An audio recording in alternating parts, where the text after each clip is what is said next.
Welcome to day 30. Day 30, the final day of the April video challenge. So I did it. This is our last day of a daily vlog, and as I mentioned in the past, I will not be doing this daily.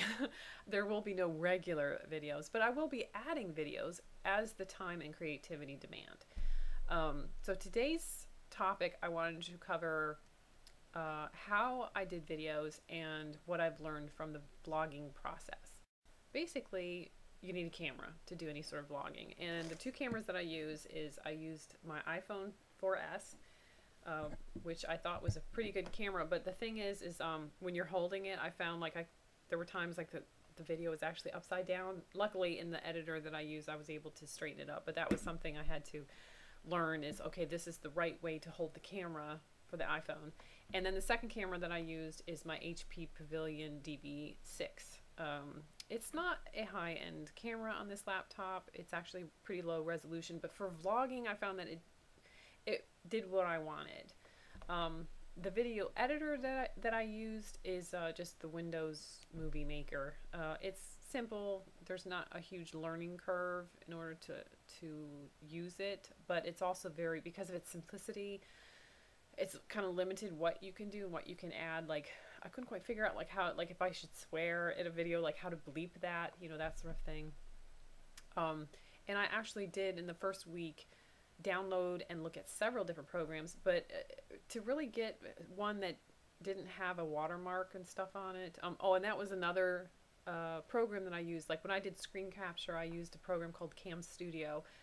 It was one of the few screen capture programs that doesn't put a watermark on your stuff, and you can do it. There's no limitation to the length of time you can use it, so that was very important. I also needed where it would edit in certain formats and that it would edit in certain resolutions, because those are important when you're uploading to YouTube. When I got the videos and then I would edit it in the program, that took much longer than I thought it would. You figure just, some of these videos I put up were like 5-10 minutes. So it's like, oh, that doesn't seem very long at all. It's like, yeah, but for all the time and editing and adding and sometimes changing the subject and stuff, there was a lot more time. Like, when you're watching YouTube videos of anybody doing a vlog, be rest assured that you are generally seeing a lot more effort than what you're seeing, because it just takes work and editing and then the time uploading, not to mention technical problems where sometimes when it uploads something goes wrong and then you have to re-upload it, and so there was a lot more complications. It became a more complicated process than what I thought, but I found that it really taught me the value of what vloggers do, and it makes me appreciate their effort all the more, especially the ones like with me. I did not do anything special. I didn't do special effects. I didn't do a lot of transitions back and forth. Those transitions that you saw were simply editing, because I was going or there would be a long pause and I was just editing them out. Other vloggers will actually, they'll do a black and white and then switch to color and then they'll shift, and I just don't want to put that much effort into it, but it makes me appreciate the vloggers that do that sort of thing. Now, because of the amount of time it would take to do, edit, and upload, if I were to do this, now this would be advice if anybody else is going to try this, is do it early in the day, or even have your stagger them, like do a video the day before so that you have it uploaded the day, because there were times I was uploading like 10 o'clock at night, and if you're doing a daily vlog, I guess, viewers would expect something a little bit earlier in the day.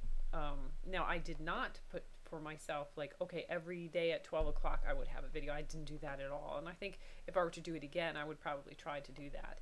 But make sure that you have already, maybe a list of subjects to talk about, or things that you want to do, maybe a brief outline of what you want to talk about for each of the videos, and then upload on a kind of steadier schedule. Now, I didn't do that, and that's why I'm saying that maybe that would be a good idea, only to help keep organized. I was very subconscious about my language. When I first started out, I was more subconscious about how I presented myself, to where I would get so frustrated with editing and overthinking, how I presented myself, to where I was just like, I don't care anymore, they just take it or leave it. Um, but that kind of lends to the question, like, since you're uploading to YouTube, there is a terms of service, and you do have to be careful what you say, because some of the swearing can get your video flagged, and YouTube's pretty quick with, nailing it. You also need, like, somebody was asking me about, like, the beginning, the very beginning of my videos, that little introduction with the music, like, where did I get that music? I made the music. There is an iPhone app called GarageBand. I think it was $5.99 or $6.99, and you can create your own little, music files with that. And so that's what I had done with it. I think that's where I got it from. But I make my own videos, or there's websites that you can get music that you can use on your videos. And I think YouTube even has a site where you can edit videos and add music. That's perfectly okay. Otherwise, when you upload, like, for instance, I had a song that a musician had given me, and she has since, like, kind of stopped making stuff. So I used her music and linked back to her site, and it was still flagged, even though that I had her permission. So I had to actually switch all the music out of that. I also learned that I think if you have a YouTube channel, it should have a point. Mine doesn't. It is sort of a Modge Podge, mix match, riff raff, various subjects of things that interest me. But it is my channel, so I can do what I want. I think how you get more viewers, though, is if you stick with one thing or another. I found that through the 30-day challenge and having certain videos with certain themes, it was important to put what the theme is in the topic itself. Don't try to be cute with it. And I found that the homeschool and the pagan videos got the most hits. Sometimes me just talking about a philosophy or subject didn't get as many hits as, I think that the one out of the 30 days, I think the one that got the most hit was the one on the Book of Shadows, surprisingly enough. I suppose one of the expectations I had with the vlogging challenge, was I was kind of hoping more of the community to either have people do video responses or leave comments or whatever, and that didn't quite happen. I got a few comments, like, when I posted things on my Facebook page, and just this morning I got like 2 emails, 2 messages that way, which, were wonderful. And I do find, I guess sort of I've had this epiphany this morning where I'm just like, wow, I am such a feedback whore. Like, I thrive on that in a way.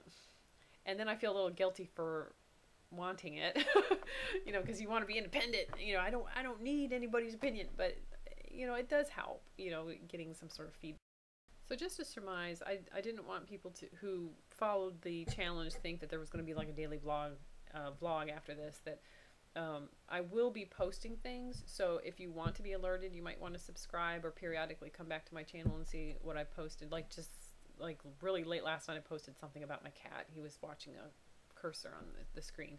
And I might be doing more things homeschool related also this summer, because we do a lot more hands-on activities and fun learning through the summer. So I guess that's all I really wanted to talk about today. Post in comments what you think, or constructive criticism, or snide remarks, or whatever. At this point, I'll take anything. And I guess that's all I wanted to talk about. So thanks for watching, and thanks for sticking with me through these 30 days.